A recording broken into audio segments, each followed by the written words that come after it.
Linda for that wonderful introduction. After that introduction, the talk better be pretty good. I want to also thank the Sinkfield Charitable Foundation, the John Cook School of Business, Dean Harshman, thank you. The Show Me Institute for sponsoring this event, and in particular my friend Brenda Talent for extending the invitation and organizing this event. And again, Rex Sinkfield for all he's done and all he is doing to improve Missouri's economic climate. Now, as some of you know, because it's really a pleasure to be here. I wasn't aware that so many of my old associates from St. Louis were going to come, but I've got Jim Nangle and Cordell Siegel, who were with the first law firm I was ever with in St. Louis when I was 26 years old back in 1976, Morris Shanker's office. It's wonderful to see you both. My partners from the Stoller Partnership have come, Jay Levitch and John Greenberg. It's wonderful to see you guys. Even my mother and father-in-law came from Illinois. But I went to law school here in St. Louis at Washington University. I lived in St. Louis for 16 years, raised my 3 older children here. We moved Hardee's corporate offices to St. Louis in 2001 from North Carolina. And I spend a week or two a month in St. Louis, a week or two a month, every month and half for the past 10 years, directing the Hardee's business and being a Cardinals fan.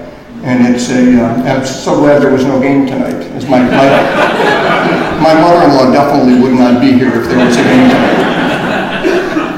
And you know I'm a Cardinals fan. If you've been to Busch Stadium, because you can see the signage up there, and you can see our 2 Hardee's restaurants. We're actually the only branded restaurant in the stadium. The other restaurants in the stadium are all owned by the vendor that takes care of the stadium for the Cardinals. Before I get started, I'd like to make a couple of things clear tonight, and I'm doing this because in prior talks, I wish I would have said this stuff at the beginning. The media would have covered this event, I think, a lot more honestly if I had actually made the statements to begin with, so I'm going to make them now. The first thing is, in this current political climate, people often think they hear things they don't hear. And so tonight I want to let you all know, number one, I don't think President Obama is a bad guy. I think he's a family man. I think he's personable. I think he's patriotic. People often confuse criticism of this president and other presidents with criticism of his policies, with criticism of him as a person or his personality. I don't know the president personally. I don't intend to criticize him personally. I disagree very strongly with his economic policies, and I'll discuss that today. Second, I'm going to mention tax policy. When I do, I'm not advocating lower taxes for myself. I'm talking about the impact of taxes on job creation. My taxes are low. All of our taxes are low. It's not my personal taxes or our personal taxes that I'm concerned about. It's the impact of increasing taxes on small, medium, and large businesses. I gave a talk at Channel Islands, Cal State Channel Islands, it was a month and a half ago now, and the news coverage afterwards, the reporter kept saying how Warren Buffett was such a good guy because he wanted to raise taxes, and I was such a bad guy because I wanted to lower my own taxes. I'm not here talking about my taxes. What I'm talking about is job creation. So let's get started on job creation. First of all, I want to talk about something I think President Obama got absolutely right. When he spoke to the military service members, too loud? I'm sorry, just a little bit. Why don't you turn that one off? Turn this one off? Oh, that'll be great. I won't have it in my pocket. There we go. Lift this one up. Is that better? Yes. Better for me, too. I couldn't stand it. I thought that ringing was in my head. When the president was speaking to the military service members at the Washington Navy shipyards on August 5th, he made a comment that didn't receive a lot of attention, but I think demonstrated that he really understands what our nation needs economically. According to the president, quote, "We need to create a self-sustaining cycle where people are spending, companies are hiring, and our economy is growing." I think that's absolutely right. A self-sustaining cycle of economic growth is exactly what we need. The question is, how do we get there? And I disagree with the president on how we create that cycle. To create an economic cycle that he desires, I think the president should focus more on the private sector and less on government. Why? Well, let's start with stimulus spending. We're all very familiar with it. We spent almost $1 trillion a couple of years ago to stimulate the economy. We all know what the result of that was. There's now a big push to do further stimulus. And I'm going to submit to you that stimulus can't possibly work to get a self-sustaining economic cycle going. It can temporarily boost particular economic sectors, but it will have a very limited impact on overall spending or investment, and at best create a temporary, inflated, and false economy. I'll give you 4 reasons for that. First of all, if you want to create a self-sustaining economic cycle or a self-sustaining cycle of job creation, you shouldn't start with the government, because the government itself is not self-sustaining. It survives by taxing the income that the private sector generates or borrowing based on the ability of the private sector to continue generating income and tax revenue. Every government employee, every government program depends on the taxes that you pay. That's where the money comes from.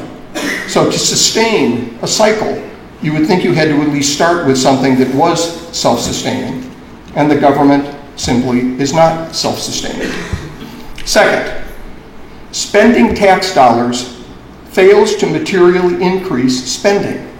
Now, if the government let you keep some of your tax dollars, what would you do with them? You would spend them. Our rate of savings is very low in this country. So if I have $100 and I give it to you, and I would have spent the $100 if I kept it, and I give it to you and you spend it, how did spending increase? That doesn't increase spending. It's not going to stimulate the economy. What it can do, what the government can do, and should do in many instances, is take those dollars and redirect them. We would not spend on military defense. We wouldn't spend to build roads and bridges. We would spend it on things for ourselves. And the government has very legitimate functions when it taxes to do those kinds of things. But the reality is that by taxing us and spending our money, whether it's current tax rates or an increased tax rate, you don't really increase economic activity. You don't increase activity in the economy because, quite honestly, if you make money, in this country, when we make money, we spend it. That's what we do, and that's what we've done historically. Now again, you can redirect it to things. Right now the government is directing it to things like green energy. There's a lot of publicity about Solyndra, but that $500 million that was, that we signed off on for Solyndra that we have to pay for, that's money that we would have spent ourselves if the government hadn't taken it from us. Now the government can borrow money and spend it, and you would say, well, that will increase. That would increase spending, that would get things going. But the reality is when the government borrows money, it's just dwarfing future growth. Because as the government incurs increased debt, it has to do 2 things with the money that it brings in. One is it has to pay debt, and 2, it has to pay interest. And for example, the Chinese hold a lot of our debt right now. So when we repay that debt, when we make those interest payments, they go to China, or they go to Japan. Some of them we keep in the United States if people hold bonds, but a lot of it goes overseas. So while you can do a short-term boost, you can short-term stimulate the economy, the reality is that long-term you're dwarfing the economy. You're impeding long-term growth by trying to get a result very quickly, which I don't think is what we need. I think we learned with the last stimulus that a short-term boost really doesn't work. We can think about, we'll move on to the 4th point. The 4th point is government stimulus has to stop because, as Margaret Thatcher said, eventually you run out of other people's money. You can't keep spending and spending and spending. So when the government stops the stimulus, the economy declines. If they borrowed the money to do it, it declines more rapidly because they now have that debt to service and the interest to pay.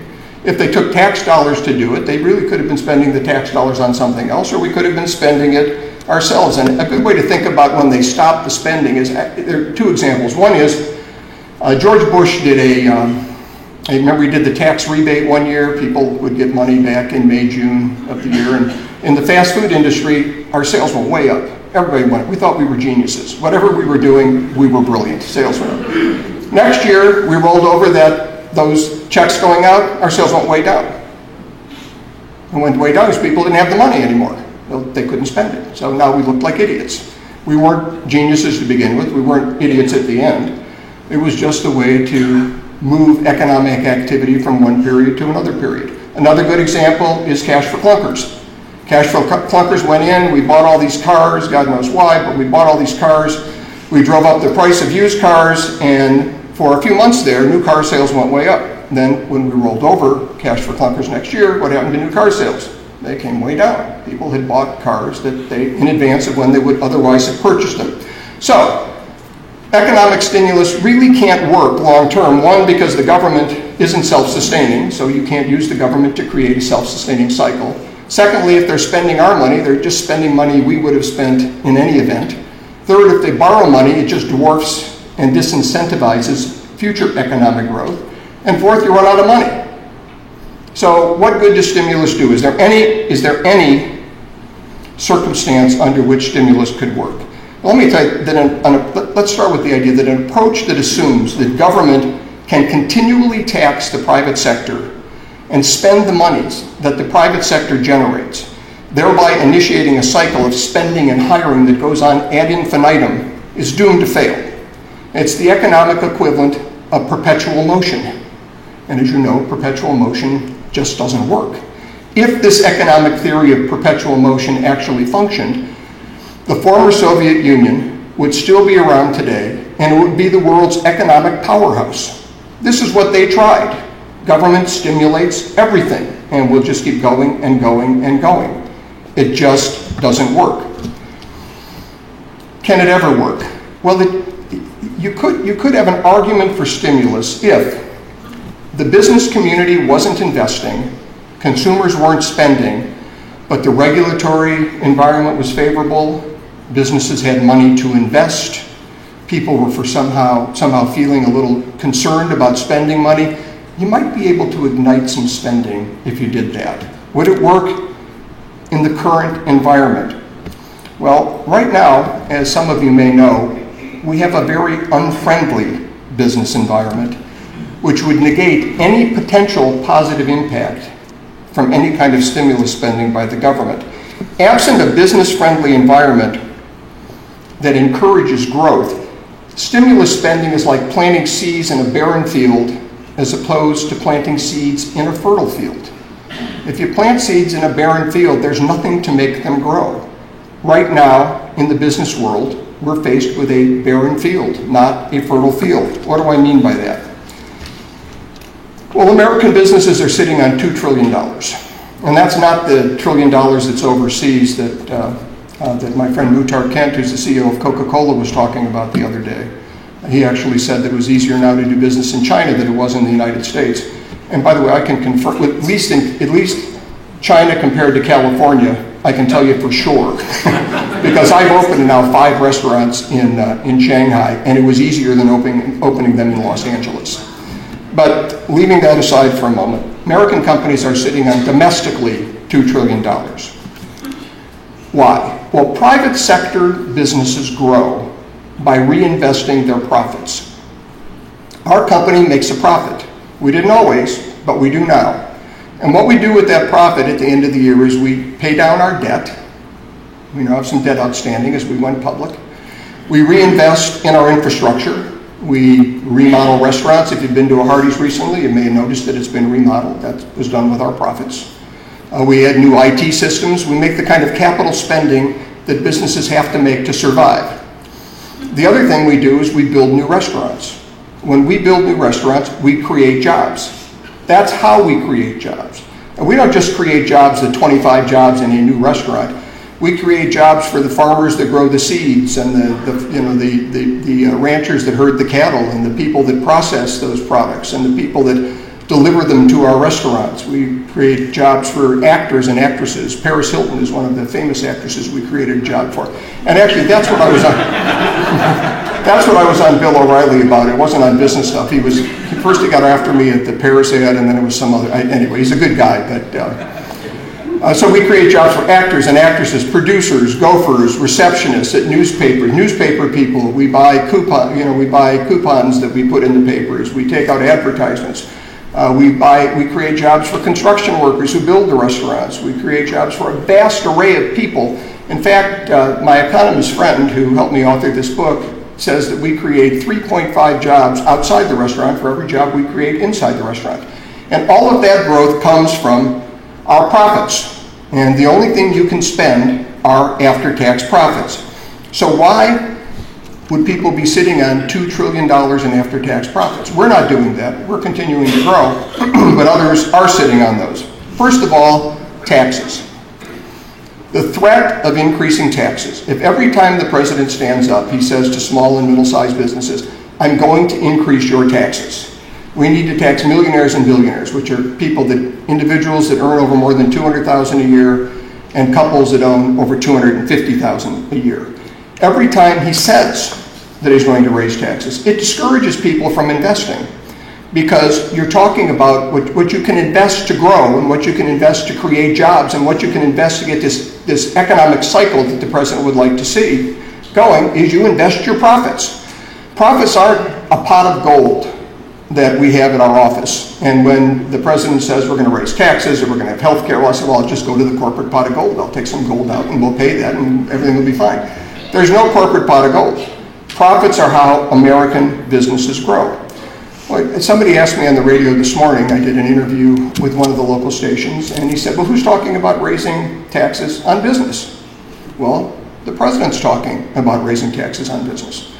As any of the tax lawyers in this room could tell you, most small businesses in this country operate as subchapter S corporations or limited liability corporations. Well, why would you do that? When you have a corporation, it's an individual entity, it's a business entity, and it earns income. When it earns that income, it pays a tax on that income. And then, if you own the business, if you owned a Hardee's restaurant, let's say you had one restaurant and you incorporated to get the liability protections for owning a Hardee's. If that restaurant made $100,000, that restaurant would then want to give you the $100,000. You own it, it's your profits, right? Well, if it's a normal corporation rather than a subchapter S or an LLC, when you get that $100,000, not only does it get taxed as a corporate income tax, but when you take it out into your income, you get taxed. So there's two taxes on the same income. A subchapter S corporation and a limited liability corporation allow you to, and I'm making this a lot simpler than it is, and I know there are tax lawyers here, I should be careful, but what it essentially allows you to do is take the money out of your business, run the profits of that business on your individual tax return, and not have to pay two taxes on the same income. That's really the big benefit. So when we talk about taxing people that make over $200,000 a year or couples that make over $250,000 a year, we are talking about taxing just virtually every small business in the United States. I mean, there are very few small businesses that are successful where a person makes less than $200,000 in profit. These are the people that create the jobs. And when you tell these people that you're going to increase their taxes, decrease the money they have available to invest, they stop investing. They keep the money. You know, it's very sensible. If you don't go into business, businesses aren't a charitable institution. You don't go into them to help the community. You go into them to make a profit, which in fact does help the community. But you go into it to make a profit. If they're going to take your after-tax profits, you're not going to invest. You're not going to grow, and you may be discouraged from going into business in the first place. Secondly, businesses are afraid, and I can tell you ours is one of them, of I'm not going to say the Patient Protection and Affordable Care Act every time I discuss this. I also was criticized once for using the phrase Obamacare on television, but the president said it was okay to call it Obamacare because he's Obama and he does care, which I thought was really smart. I mean, I think that was great. So I'm going to call it Obamacare. The president said it was okay. People are scared to death of Obamacare. I'm scared to death of Obamacare. We spent $12 million last year on health care. We spent about $9 million last year building new restaurants. I went to Mercer & Company. They do our financial analysis with respect to health care with health insurance, and I said, because I testified in front of the Congressman Ice's subcommittee on health care in July on the impact of health care on business. And before I did that, I went to our consultant and said, look, before I testify on this, what's it going to cost? What's the real impact here? And they came back and said, well, your health care costs could go up anywhere from $7 to $35 million a year. I said, well, you know, if you worked for me, I'd fire you. What kind of a number is that? I need to know, give me your best estimate. Where they said our best estimate after, you know, weeks of looking at this is $18 million. We're sorry, the bill is so long and so complex. All the work, we can't figure it out. But the best estimate we can come up with is $18 million. So my healthcare costs next year will go up 150%. Now to offset those expenses, unless you want to pay, you know, $9 for a $6 burger, I'm going to have to find a way to deal with those costs. One way is to take people who are full-time workers and make them part-time workers. Full-time workers under the Obamacare legislation are people who work over 30 hours. So I've got to take people who work over 30 hours and put them down to less than 30 hours so that I don't have to cover this healthcare cost, because I can't cover it. If I don't build any restaurants next year, if I take that whole $9 million, I'm still $9 million short. And I've created, by the way, no new jobs because I can't spend the money. Now I'm not saying Obamacare is a bad idea. I'm not saying national health care is a bad idea. I don't want anybody to get that idea. I'm not a healthcare expert. I'm just talking about the impact on businesses. And it may be that we decide we don't need growth. What we really need is medical care. And if that's a decision, that's a decision. But I will tell you, this bill will kill economic growth in this country. And it'll kill economic growth in our industry. And our company, we employ 21,000 people. Our franchisees employ 49,000 people. So that's a total of 70,000 people in the United States that a little brand like Hardee's and Carl's provide employment for. And if you use a 3.5 multiple on that number, you're talking about 250,000, 300,000 people. I mean, it's a big number. Our growth stops if I have to put all of the profits that I would invest in our business and invest in growth and use them to cover health care. And nobody wants to hire people now just to have to fire them when this health care legislation comes into effect. So it's a very discouraging piece of legislation. That, combined with the president constantly talking about wanting to increase people's taxes, it becomes a very, very difficult environment to grow. But that's not the only difficulty that we have with growth. I mean, there are, let's see here. We're also faced with regulatory challenges from the Environmental Protection Agency. You know, not only do they want to regulate milk and dust, which makes all of us laugh when we read, and you really can't believe it when you read it in the paper, but it's true. But they've got this war on carbon fuels. What a war on carbon fuels does is it increases the cost of gas. And you say, well, you know, you're in the restaurant business. What's that do to your cost? Well, remember that guy I mentioned that we give a job to who drives the truck to the back of our restaurants and drops off the food? He's driving a diesel truck. He drives the same truck when he drops food off at the grocery store. He drives the same truck when he drops food off at Morton's. That will increase materially the cost of food. You increase delivery cost, you increase the cost of everything, because everything gets delivered. So when the EPA talks about this war on carbon fuels, it's really a war on the economy. It's a war on economic growth. The NLRB is out there encouraging unionization. They want us now to put posters in, I think, every restaurant, every business is going to put a poster in that says, you know, the easy way to unionize. They don't want to let Boeing move to South Carolina because, you know, it's a right-to-work state. I mean, these are things that scare businesses. You know, businesses invest when they believe they're going to make a profit and when they have the money to make investments. They don't invest when they're afraid. And right now, they're afraid. There's also a vast labyrinth of outdated, inconsistent, and overlapping federal, state, and local regulations that businesses have to overcome.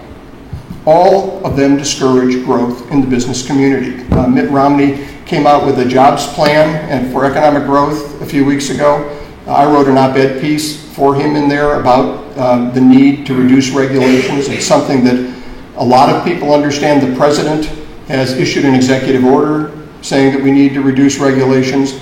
Nobody believes they're going to be reduced. I mean, do any of you believe they're going to be have you seen any reduction since the executive order came out? There's nothing. We need to reduce regulations and let people thrive. When Carl Karcher started this company, and there are some people I wish could be here tonight. One of them is Morris Schenker, who, God took him from us. Another's Charles Siegel. God took him from us as well. The other one's Carl Karcher. Carl started this company. He died about 2 years ago at the age of 91, which should give you some indication how good our food is for you. After a little sales pitch. But Carl started with a hot dog cart in South Central Los Angeles, across from where they kept the Goodyear blimp, and they had this Goodyear factory, and he'd get the factory workers on the weekends. He'd get people coming in to see the blimp. He almost went out of business immediately because he had some regulatory issues with the state. Today, he couldn't even have started. In fact, he literally couldn't have started because there's now a regulation in California that you can't open a fast food restaurant in the area where he started the hot dog cart. A company that now employs 70,000 people nationwide would never have come into existence in this current regulatory framework. This is why businesses aren't investing. They're afraid. So, I talked about the fertile field and the barren field. The barren field is a field where even if they stimulate, even if stimulus worked, which I argued at length it doesn't, but even if we spend a little money to get things going, nobody wants to invest. I mean, businesses will accept the benefits of a slight bump in business, and if there's a tax break, I'm going to talk in a moment about the payroll tax deduction. I mean, I'm not going to hire more people because I get a payroll tax deduction, but I'm happy to accept the tax break, and maybe there'll be a little more money in the economy. But it'll just go up a little. Nobody's going to invest based on these kinds of incentives. And if you don't invest, if American businesses don't invest, we don't create jobs. We want to invest. We'd love to invest. And I think the president would like us to invest. I think ideologically, he has a difficult time overcoming the things I just mentioned: taxes, Obamacare, EPA, NLRB, overregulation. But I think he wants things to grow. And in this context, let's take a look real quickly at his jobs bill, keeping in mind that the idea of the bill, the way it's proposed, is to create jobs so we can get this economic cycle that the president mentioned earlier going. And that absolutely is a very important thing to do. But would this bill do it? And I'm going to talk very generally because I only have a few minutes here if I'm going to take any questions. But let's start with his plan to reduce payroll taxes to incentivize hiring. Like I said, as an American businessman, I appreciate the tax break. But I will not hire a person because I got this tax break. American businesses hire people because they have business they need to service. And by hiring somebody to service the business, they will increase their profits. We don't hire people because we get a tax break on their payroll taxes. Nobody's sitting back there saying, God, if I only had a payroll tax break, I could go out and hire people. It's just not the way the system works. It may be the way that liberal economists think the system works. But in reality, if they've ever had a job, it is not the way the system works. Then the administration touts this tax as this incentive is saving $265 billion. That's the payroll tax that will save that much in taxes, which again, we appreciate. So a little over $250 billion tax break. Senate Majority Leader Harry Reid last week came out with a plan to finance the bill with a 5.6% tax on millionaires and billionaires, which amounts to a permanent $500 billion tax increase on businesses and investors. So the deal is, for 13 months, which goes until January of 2013, what's that right after? November of 2012. So you get a tax break that goes till January of 2013, where you save $250 billion a year, and in exchange for that, American businesses, you now get a tax hit, a tax increase of $500 billion that will last permanently. This is not something that's going to incentivize people to hire. It may be a good idea. I don't think reducing payroll taxes anybody thinks is a bad idea.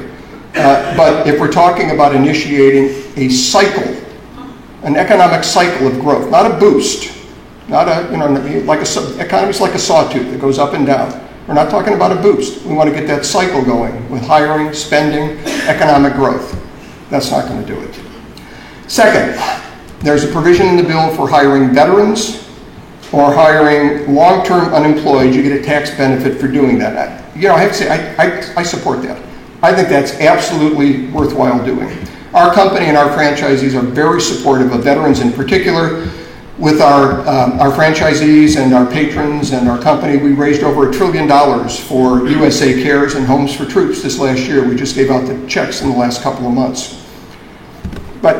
So I'm very supportive of that.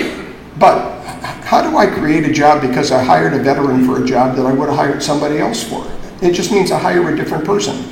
Or how does it help job creation that I hire somebody that's been out of work for 2 years as opposed to somebody that was out of work last week? It doesn't create a job. I'm taking jobs that exist and filling them with different people, which again, there's a socially desirable goal in this, but it doesn't create jobs. Third, the president keeps talking about keeping teachers and other public employees, firemen and policemen, on the job, that they're being laid off. And again, who could argue with that, right? I mean, do we need policemen and firemen? Do we need teachers? Absolutely. But why are they being laid off? Well, they're being laid off because the states don't have the money to pay them. And the states don't have the money to pay them because the economy's in the tank. Why are they being laid off now? The economy's been in the tank for 2 years. Because the stimulus money went to the states so these people could continue to have jobs. And we can't continue to fund public employees with stimulus spending that in effect increases either our taxes or our debt and our interest payments and drives the economy in reverse. Public employees aren't the solution to long-term unemployment. These jobs may reduce short-term unemployment.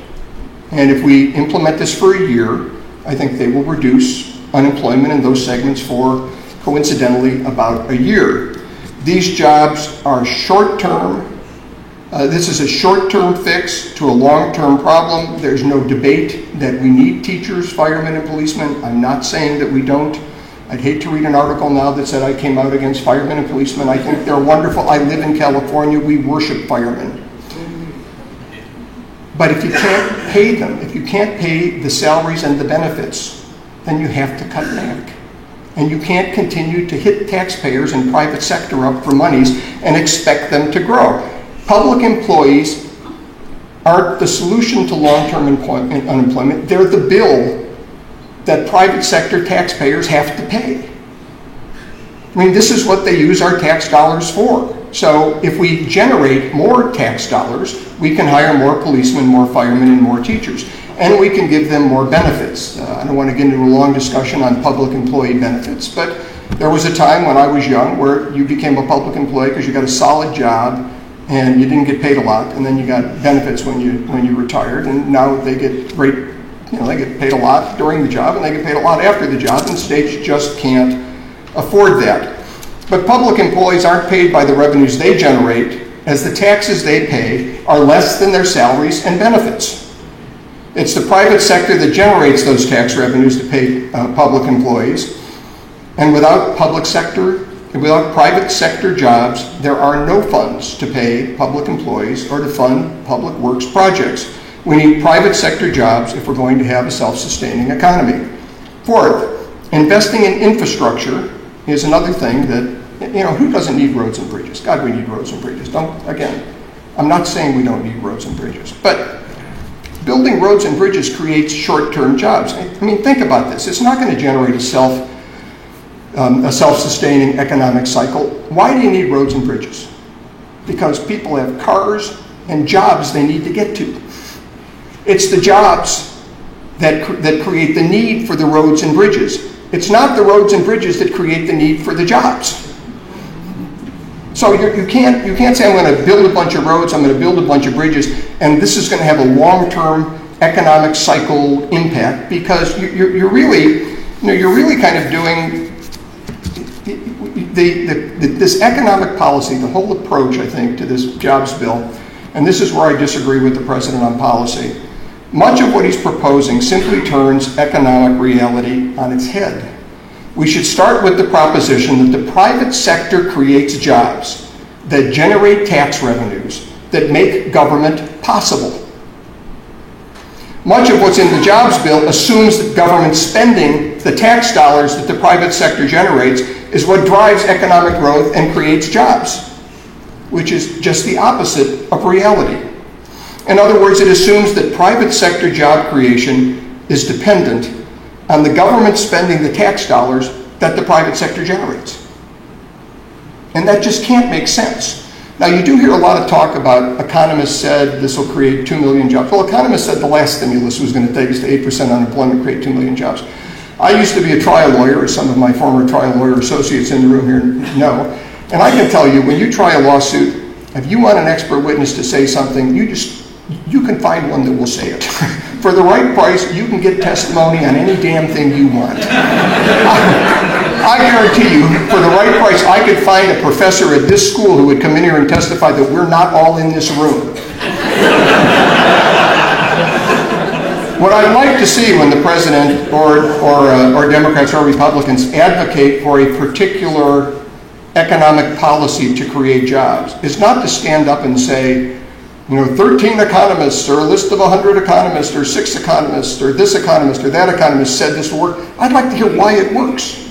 I mean, what I'm trying to tell you here is why I think some things work and some things don't work. Isn't that what we need to hear from our politicians? I mean, are you impressed when you hear economists think this is a great plan? Don't you think when the Republicans come out with their plan, they're going to say economists think it's a great plan? The CBO, what do? They mark these bills. Has the CBO ever been right? The answer is no. They have never been right on saying what a bill would cost or wouldn't cost. Now, as I said at the beginning of this talk, I think President Obama was right. We need a self-sustaining cycle of growth and job creation that leads to consumer spending, spurring further growth and future job creation. Where we disagree is the source of that self-sustaining cycle. I believe it should be the private sector. Even the government would benefit in the end as the private sector creates an increasing number of taxpayers, because every time we open a restaurant, that 25 jobs, the 3.5 multiple, we're creating taxpayers.